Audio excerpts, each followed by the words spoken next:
Welcome to Dog Facts and Fun, where every fact hides a story of love. You know that moment, right? It happens to almost every single one of us. You get up from the couch for just a second, maybe to grab a glass of water from the kitchen or to answer the front door, and the moment you turn your back, it happens. You return to find your dog sitting proudly, maybe even a little smugly in the exact warm spot you just left. They might give you those big innocent WHI or perhaps a stubborn refusal to move. That seems to say possession is 9/10 of the law human. It is a funny everyday battle of wills. But have you ever stopped to ask yourself what it actually means? Because it isn't just mischief. This simple, harmless-looking behavior is actually a window into your dog's soul. Today, we are going to decode this quiet ritual and uncover what it truly reveals about the profound bond you share with your best friend. Let's start with the most fundamental reason, one that is rooted in pure physics and biology. It is about the thermodynamics of affection. To understand this, you have to understand your dog's body. We often think of our dogs as wearing a permanent fur coat, so we assume they are always warm enough. But the reality is a bit more complex.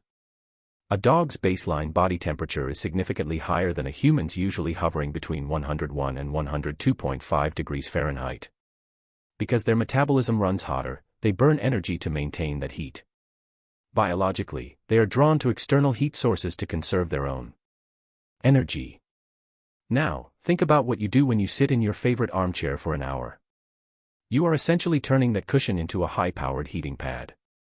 You are infusing the fabric with 98.6 degrees of radiant heat. When you stand up, you leave behind a thermal ghost. To your dog, who is sensitive to temperature changes, that empty seat is glowing with warmth. By jumping into your spot immediately, they are engaging in a behavior called thermoregulation. I miss you. So I am going to sit in the smell of you until you return. It is a profound compliment to how safe you make them feel. 3. The myth of dominance versus the truth of affiliation. Now we have to address the elephant in the room. For decades, old-school dog trainers told us that if a dog takes your seat, they are trying to dominate you. They said it was a power move, a way of saying, I am the alpha. Now, modern behavioral science has largely debunked this. Your golden retriever isn't plotting a coup to take over the mortgage and drive the car. They aren't trying to dominate you. They are trying to affiliate with you. In the wild, wolves and wild dogs have a social structure, but it is much more about family than it is about tyranny. In a family unit, space is a shared resource. Sleeping piles are common. When your dog takes your seat, they are engaging in a behavior known as social mimicry and resource sharing. They are observing you. They see that you, the most important being in their universe, have chosen the specific square of the house to rest. In their mind, if it is good enough for you, it is the best spot in the house. By taking your seat, they are elevating their own status alongside you, not above you. They are saying, I am part of this pack. I belong in the spaces where the family sits. It is an act of bonding. If they were truly afraid of you, or if they didn't feel a deep connection to you, they wouldn't dare take your spot. The fact that they feel comfortable enough to steal your warm cushion is a sign that they feel secure in their relationship with you. It is a sign of intimacy, not rebellion. 4. The tactical vantage point, new section. Let's dig a little deeper into the psychology of safety. There is a reason you picked that specific spot on the couch, isn't there?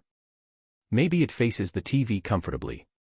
But subconsciously, you probably picked a spot that has a good view of the room. A spot where your back is protected and you can see the doorway. This is instinctual for humans and it is instinctual for dogs. We call this the tactical vantage point. Your dog is a creature of instinct. Even though they are domesticated, they still carry the software of their ancestors. One of those pieces of software is the need to monitor the environment for threats. When you, the leader and protector, vacate the high ground, the couch, your dog might instinctively feel the need to fill that void. They jump up and take the position. Have you ever noticed that sometimes they don't sleep? Sometimes they sit in your spot, bolt upright facing the room, ears perked.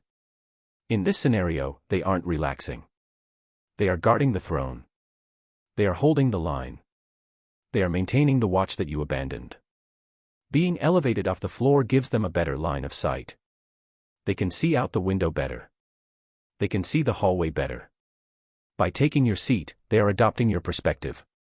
They want to see what you were seeing. In their mind, they are keeping the seat warm and safe, ensuring that no intruder or perhaps the cat swoops in to claim the best tactical position in the room. It is a protective instinct. They are saying, "Don't worry, human. I have the watch until you get back." 5. The anxiety bridge, micro-separation. There is another emotional reason that tugs at the heartstrings, and it is becoming more common in our modern attached dogs.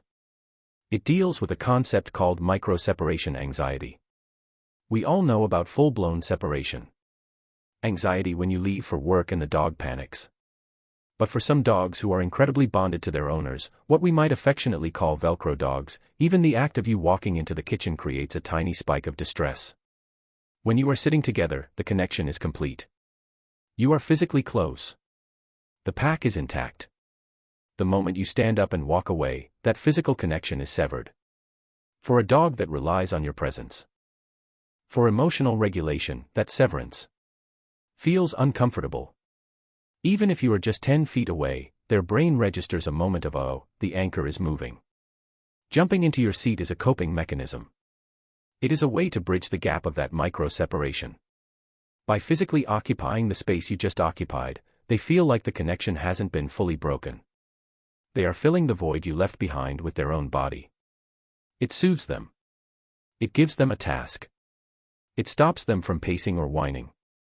If your dog does this constantly every single time you move, it is a sign that they are deeply, deeply attuned to your movements. It is sweet, but it also shows just how much they rely on your physical nearness to feel okay. They are using your seat as a pacifier to handle the 30 seconds you are gone. 6. The look at me bell, attention seeking. Then of course we have the comedians, the smart ones, the manipulators in the most loving way possible. We have to talk about the attention economy. Dogs are incredibly intelligent learners. They learn cause and effect very quickly. Often faster than we realize. Think about the last time your dog stole your seat. What did you do? Did you laugh? Did you gasp and say, "Hey, you thief"? Did you walk over and start petting them or try to gently nudge them over while talking to them in a sweet voice? Exactly. You engaged with them. If your dog feels like you've been ignoring them, maybe you've been on your phone too long, scrolling through emails, or watching a movie without petting them, they know that taking your seat is a 100% guaranteed way to force an interaction. They know you cannot sit back down without acknowledging them. They have trapped you. There is a distinct difference in body language here. The dog who wants warmth curls up and sleeps. The dog who wants attention sits in your spot, stares right at you, wags their tail, and maybe gives a little playful woof or a paw tap. That dog is playing a game. They are ringing the emotional doorbell. They are saying, "Hey, you weren't paying attention to me before, but I bet you are now. Look at me. I'm cute. I'm in your way. You have to deal with me." It is a bid for connection. It is their way of initiating play or affection when they feel a little left out. And honestly, it works every time, doesn't it? It forces us to stop, look at them, and connect. Finally, there is a reason that relates to how dogs learn. It is called allomimetic behavior or simply the mirror effect. Dogs are social learners. They learn how to be dogs by watching other dogs. And they learn how to be part of your family by watching you. If you spend 3 hours every evening sitting in that specific corner of the couch, your dog observes this. They think, "This must be a very important activity. My human does it every day. To be a good member of this group, I should probably do it, too." When they take your seat, they are mimicking your behavior. It is the same reason they might bark when you yell or run to the door. When you run to the door, they are mirroring your routine to feel in sync with you. By sitting where you sit, they are trying to try on your life. They want to experience what you are experiencing. It is a form of empathy and social bonding. They are trying to be as much like you as they possibly can. How to react? Turning annoyance into bonding. So we have decoded the mystery. It is about warmth, scent pack, bonding, safety, anxiety, relief, attention, and mimicry. Now the practical question, how should you react? Because let's be honest. Sometimes it is annoying. You are tired. You have your hot tea. You just want to sit down. And now there is a 70B Labrador spread eagled in your spot. Here is the golden rule that behavioral experts agree on. Do not get angry. And please try not to just physically shove them off without a word. You have to remember that everything they are doing in that moment is coming from a place of love, devotion, and a desire to be close to you. A negative reaction, yelling bad dog or grabbing their collar and dragging them off can be deeply confusing for them. They think they are bonding and you are responding with rejection. It can hurt their feelings and damage that trust we talked about earlier. Instead, try a gentler approach. Turn it into a moment of shared affection. Option 1, the share. If there is room, the best thing you can do is sit with them. Gently nudge them over and say, "Scoot over, buddy." Share the warmth. This validates their desire to be close while re-establishing that it is in fact your shared territory. It satisfies their need for pack bonding and warmth simultaneously. Option 2, the trade. If they really need to move because the chair is too small, use a positive command like off or trade. Do not force them. Lure them off with a treat or a toy and reward them when they go to their own bed or the other side of the couch. But acknowledge them first. Give them a scratch behind the ears. Tell them they are a good boy or girl. Acknowledge the gesture of love with love in return. This tells them, "I see you. I love you, too, but I need my chair." It keeps the bond strong and keeps their tail wagging. It teaches them boundaries without teaching them fear. At the end of the day, that is really what this all boils down to. Our dogs don't have words. They can't write us letters or send us text messages to tell us how much we mean to them. They have to use their bodies, their instincts, and their environment to communicate.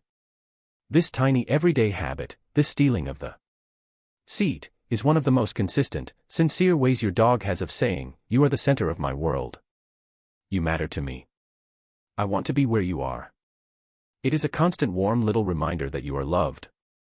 It is a reminder that in this big, sometimes lonely world, you have a shadow that wants nothing more than to absorb your warmth and guard your ghost when you leave the room. So the next time you turn around with your glass of water and find your furry friend looking up at you from your cushion, take a breath. Don't be annoyed. Smile. Realize that you are looking at a creature that simply wants to soak up every ounce of your existence. I would love to hear about the specific dog who steals your seat. Do they have a name? Do they give you a guilty look? Or do they pretend they've been there for hours? Do they steal it for warmth? Or are they demanding attention? Please go down to the comment section right now and comment your dog's name. Let's create a tribute to the seat stealers who make our houses feel like homes. I read every single one and I'd love to know who we are celebrating today. Thanks so much for watching and go give your dog a pat from. Thing for watching and like, subscribe and share please.